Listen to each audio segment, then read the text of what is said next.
بعض उलमा, बाज निकाह खां हजरात जो हैं वो आपसे अक्सर निकाह के वक्त कलमा पढ़ाते होंगे, या आपने देखा होगा कि आपके दोस्तों या साथियों के निकाह में वो लोग आपको कलमा पढ़ाते हुए नजर आते हैं। इसलिए जो चीजें हैं वो दो चीजें हैं, एक गवाह का होना और एक इजाब और कबूल का होना।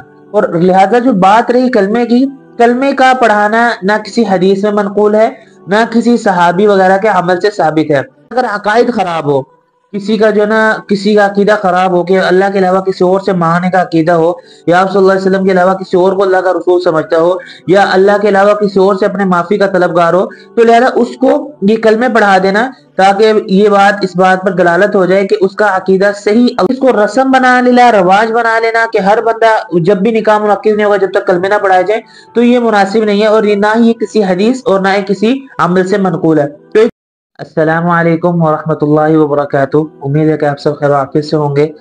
एक दफ़ा फिर आपका दोस्त, आपका भाई मोहम्मद मूसा आपकी खिदमत में हाजिर है।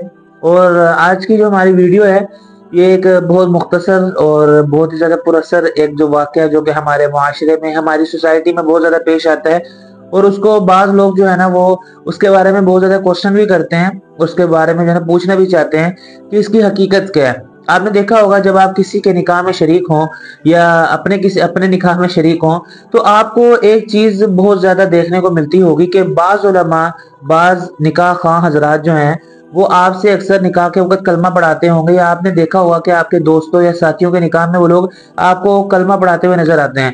तो पिछले दिनों भी चंद लोगों ने बात पूछी कि क्या ये जरूरी है, इसकी क्या हैसियत है, क्या पढ़ाना चाहिए, क्या नहीं पढ़ाना चाहिए। तो इसके बारे में जब हमने देखा किताबों में, तो हमें बहुत ही मुख्तसर और प्यारी बात समझ आई कि देखिए निकाह के लिए असल में दो चीजों का होना जरूरी है। एक तो वहां पर गवाह मौजूद हो, और एक दूसरा इजाब और कबूल हो। यानी कि आप यूं समझ लें कि दूल्हा और दुल्हन जो है ना दोनों एक दूसरे को कबूल कर लें। यानी कि ये दो चीजें बहुत ज्यादा जरूरी हैं। और जो खुतबा अक्सर निकाह खां हज़रात पढ़ते हैं ये भी सुन्नत है। तो लिहाजा निकाह में जो बेसिकली जो चीजें हैं वो दो चीजें हैं, एक गवाह का होना और एक इजाब और कबूल का होना। और लिहाजा जो बात रही कलमे की, कलमे का पढ़ाना ना किसी हदीस में मनकूल है, ना किसी सहाबी वगैरह के अमल से साबित है। तो लिहाजा कलमे पढ़ाना कोई जरूरी नहीं है। हाँ, अगर कोई बंदा नॉन मुस्लिम है, वो मुसलमान होकर फौरन निकाह करना चाह रहा है, तो पहले उसको कलमा पढ़ाया जाए, फिर उसका निकाह जो है ना वो मुनाकिद किया जाए।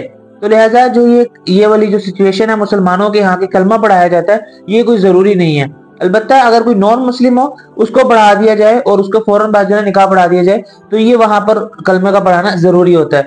और दूसरी बात ये कि किसी के अगर अकायद खराब हो, किसी का जो ना किसी का अकीदा खराब हो कि अल्लाह के अलावा किसी और से मांगने का अकीदा हो, या आप सल्लल्लाहु अलैहि वसल्लम के अलावा किसी और को अल्लाह का रसूल समझता हो, या अल्लाह के अलावा किसी और से अपने माफी का तलबगार हो, तो लिहाजा उसको ये कलमे पढ़ा देना, ताकि ये बात इस बात पर दलालत हो जाए कि उसका अकीदा सही अल्लाह रब्बुल इज्जत के साथ खास है, और अल्लाह के नबी के साथ खास है, और उसके जो माफी मांगना है वो भी अल्लाह के साथ खास है। तो इन मौकों पर अगर किसी के अकायद खराब हो, या किसी का जो है कोई नजरिया खराब हो, या इस्लाम के अकायद के बारे में कोई शक और शुबात हो, वहां पर पढ़ा देना ये अच्छा है। लेकिन एक इसको रस्म बना लेना, रवाज बना लेना कि हर बंदा जब भी निकाह मुनक्किद नहीं होगा जब तक कलमे ना पढ़ाया जाए, तो ये मुनासिब नहीं है, और ये ना ही किसी हदीस और ना ही किसी अमल से मनकूल है। तो ये छोटी सी बात थी। अब जो भी लोग अगर निकाह उनका हो रहा हो या जिन निकाह में शरीक होते हैं, तो अगर वहां पर कोई ऐसी सूरत पेश आए तो आप बेफिक्र रहा करें, ये किसी भी हदीस वगैरह से साबित नहीं है।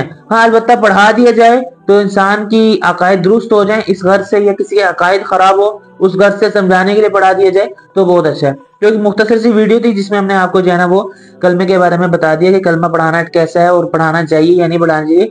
तो इंशाल्लाह उम्मीद करता हूँ कि आपको वीडियो अच्छी लगी होगी। इंशाल्लाह नेक्स्ट वीडियो में एक बार फिर हाजिर होंगे। अगली वीडियो तक के लिए इजाजत दीजिए और दुआ में याद रखिएगा।